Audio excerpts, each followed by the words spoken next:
So as you saw earlier this morning when Bryce caught his first fish of the day, we were fishing at the top, quite a narrow gut. If you look down the river from there downstream, the river was quite wide, quite hard, a lot of heavy current, and we're just looking for somewhere that's going to confine the fish, something that's going to narrow them up. There's a nice bar, you can see it a long way down the river, and it's just going to narrow up, narrow up, narrow up, and put the fish a lot closer to you, and giving your lure a much better chance of spending more time in front of the fish.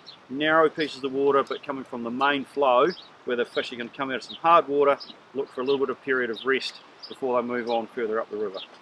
So as you can see on the footage there, where you'd want to cast, there was a dark edge. I would have put my lure probably a metre over that dark edge, so when it's bouncing along and it rolls off the edge, it drops straight down into that deeper water. That's where the fish would tend to sit, probably within a couple of metres of that bank, because it's a lot quieter and they're not having to work as hard to sit in the current. So then once you've got the lure into that lie where Harry's talking about, it's about the feel from there. The spinner, we're wanting to get that spinner up, and it's hard to imagine, but sort of a foot off the bottom and feeling it wobbling its way around.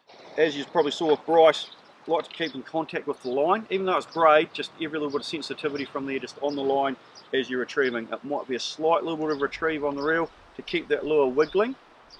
The take can be really aggressive, no doubt that a fish has taken it, but it can also be very, very soft. So anything that changes is worth giving a strike. That salmon could just stop the spinner in its swing. It could absolutely smash it and be really, really aggressive on the take.